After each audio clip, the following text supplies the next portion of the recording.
I guess one of the primary questions is I wonder if you could speak a little more about the how this meditative work works on doing what you just said. I've lived a long time, and I've been down many paths, and I'm feeling old and desperate almost. Mm-hmm. And I've had a lot of experiences in many different fields of searching from a young child, and never felt at home out there because that didn't reflect what I was feeling. Like something's not right. No, this is not the answer. This is not. And I've had a lot of experiences and dreams and hearing things and psychedelic experiences and walking in the Himalayas and speaking in tongues. I mean, I've done a lot of things, and yet this transformation that you speak of, I certainly don't feel is far from my complete experience.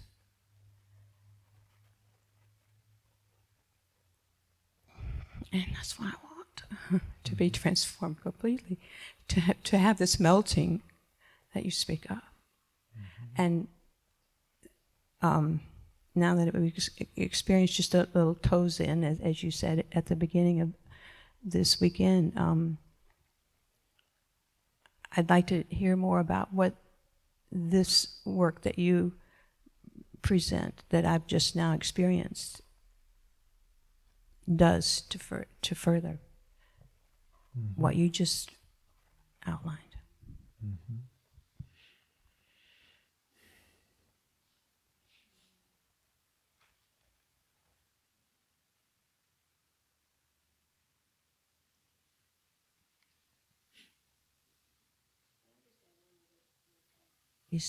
Just an example. I'm a musician, and I've been practicing all my life too, and I feel like there have been certain things of beauty that have been amazing, and I'm far from what I would like to be able to do. And so there always seems like a cap. I can just go this far. And I feel like that's spiritually, or just as a human being, mm-hmm. that there's just, I mean, you can try forever. You can live hundreds of years, Marie, and you're not going to make it. Is this example of being a musician is so strong in me. Mm-hmm. It's a very interesting analogy that you drew, very telling. Very helpful as well to understand the depth of your question and the depth of the predicament. But let us look at this with as much clarity as we could afford. Let's look into this. First, with reference to that, what here spoken of as your love for music and practicing all your life, and yet still feeling that there is this cup, as you put it, that would not let you to go, let's say, beyond a certain level where you know there is, you know that there is a territory, let's say. And with practicing of any craft, of any art, there is this greater and greater intimacy and greater appreciation. That's what the term connoisseurship represents. This connoisseurship is not a dry affair of simply being the music lover. It's more than that. Right? It comes with also wanting to make music, play music, But we need to distinguish here, first of all, is that what essentially is never in our hands anyway. And again, the dramas, whether they were true, life-based, or just a byproduct of artist's imagination, this drama is represented by that classical Mozart and Salieri.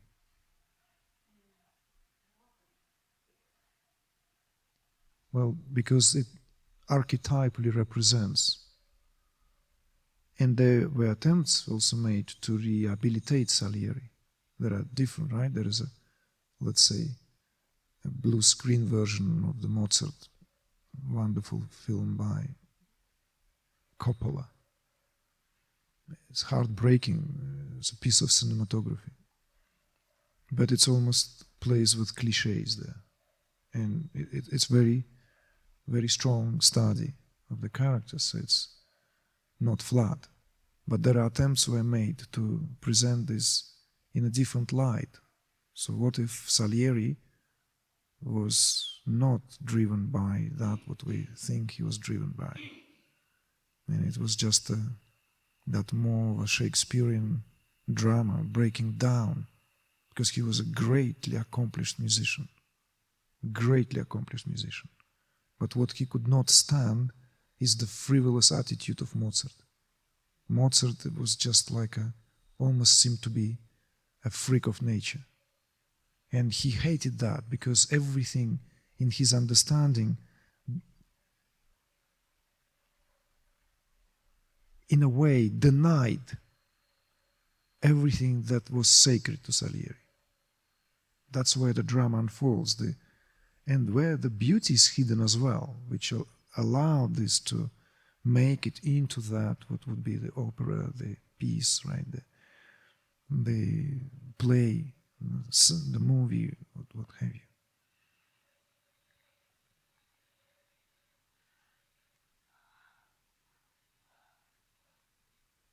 In Salieri's, these qualities of discipleship, commitment, work, appreciation, sacred attitude.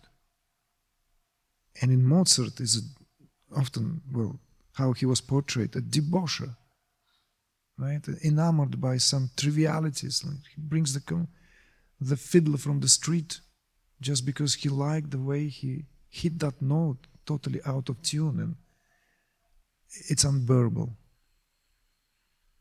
And yet there is this genius, yet the muses are freely at play. There is something about Mozart that defies logic. It breaks down our rationale. That's the real drama. Mozart and Salieri, if looked at the heart of what it represents, is that.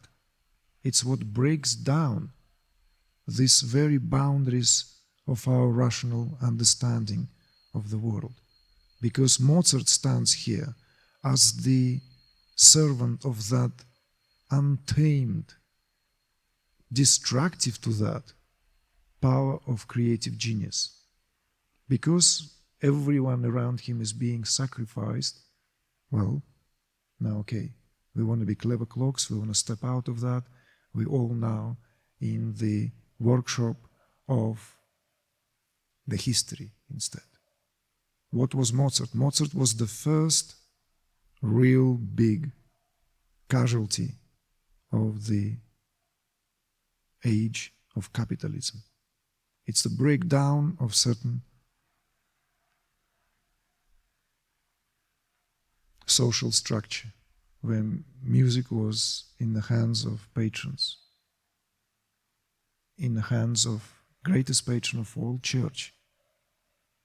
And suddenly it's in the hands of private individuals,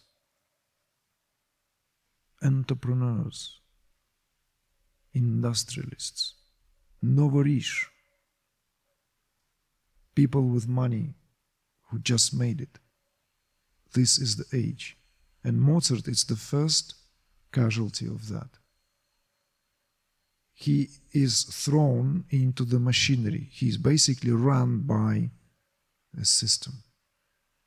This is also something that is not obvious, but why I'm bringing this here will all make sense as we explore this together now.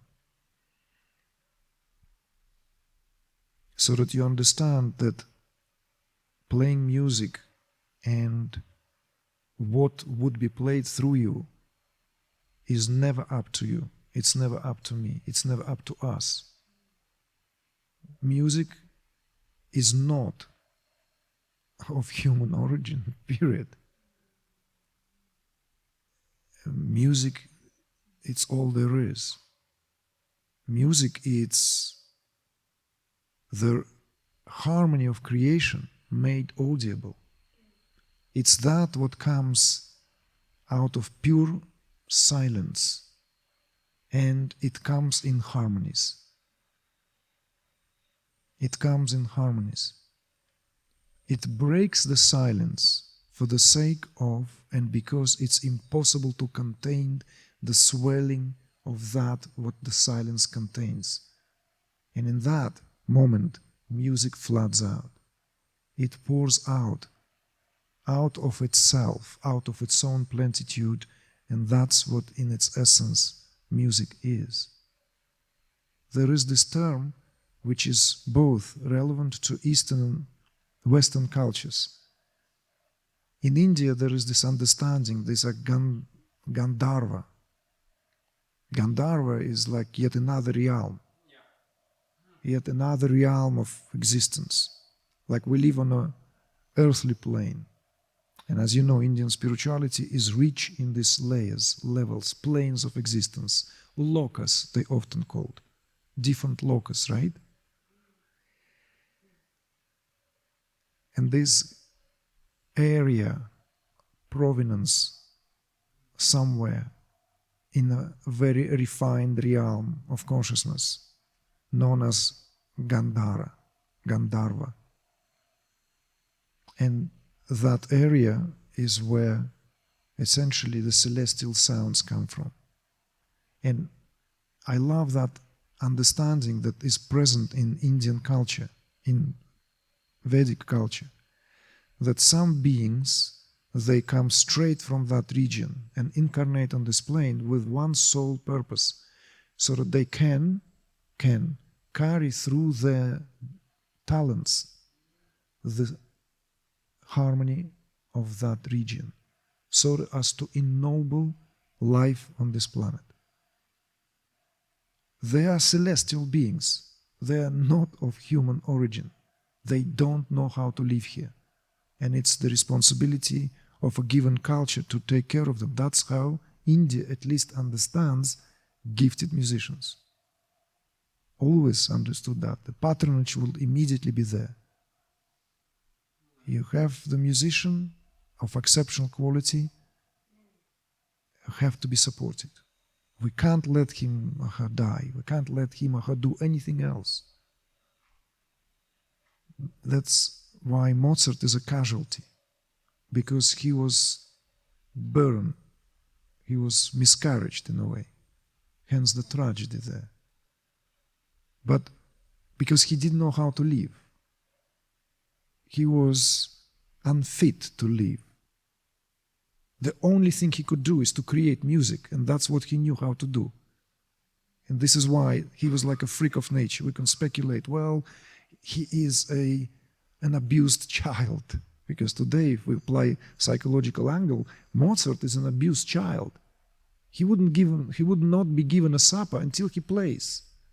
His father, Leopold, was so merciless that the kid had to play before he would get food. But then, of course, he was composing concertos at the age of 5. Crazy biscuits.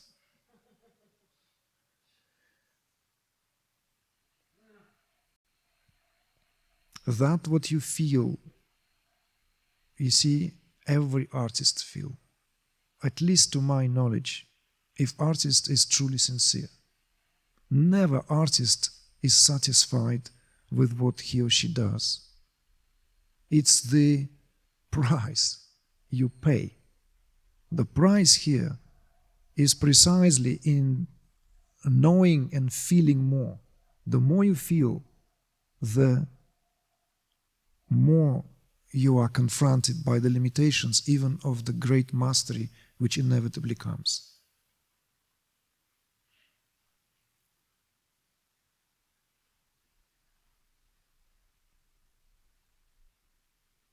It's far from, that was good. Oh yeah, I'm better. I'm really getting better today. I might even put it out on YouTube. So, how does this all connects and relates to the core of your question? To this. You see this cup in being able to express yourself fully or in a fuller measure in any domain is one thing. And when it comes to spiritual realization, we should not mix apples and pears here. Yes, we could argue that not everyone meant to taste the glory of oneself in its fullest measure. We don't know that. We don't know that because these are very, very gray areas. People who live in the presence of their light, we don't know what degree are they, what the degree of their own self they experience. This is subject of speculation. There are certain shared, universally acknowledged, let's say maybe level of experience that comes through these autobiographies, comes through the written work, through the composed work, through the body of the work, maybe through their students, maybe through what they left behind. But when it comes to this self-actualization, self-realization, then the cup here is not to be seen in the same way as not being able to play the way you feel you would like to play, like in the case of musical instrument.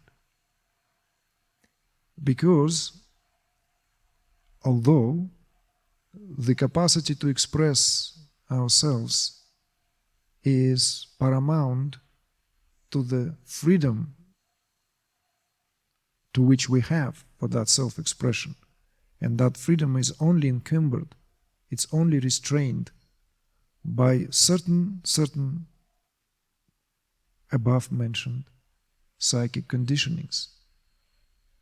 This is how creativity at least is understood in terms of universally applicable to everyone, that all of us are creators, but some will experience only a iota of that, while others will richly draw on that all their life. What is it here really taking place? It's the amount of how free, it's to the amount of how free we are in our self-expression. It's not even to the amount of mastery of a certain instrument, although this is now a totally different area which not to be dismissed at all. Because one needs to be a master of a form, so that that form is overtaken and no longer a predicament for freedom of self-expression. This is obvious. No desire, no great desire. The heart may be breaking out open completely and flooded with ideas, where you take a sitar, and if you haven't studied sitar, very little will come out of it. Same will go for any other instrument, any violin, any guitar, any flute, anything. So there is a mastery of that instrument. It is required. And that instrument, for a dancer, it's the body. For the painter, whatever that painter expresses herself or himself in whatever form. But that mastery also now in spiritual work translates to our ability to master that what is here instrumentality of consciousness. Because our body, now I'm speaking from the tantric perspective, is seen as an instrument where consciousness simply plays its favorite tunes. And to the degree to which we mastered that instrumentality, we have the capacity to express ourselves to whatever degree. So if we have not mastered that part which has not been mastered would always suffer, and we know that. We may be excelled here and there, but we know about our weaknesses. No way out of it. It's clear. And again, this is with reference to a sincere, true artist. True artist and true artist equal here. Artist when it comes to self-expression. Artist when it comes to self-realization.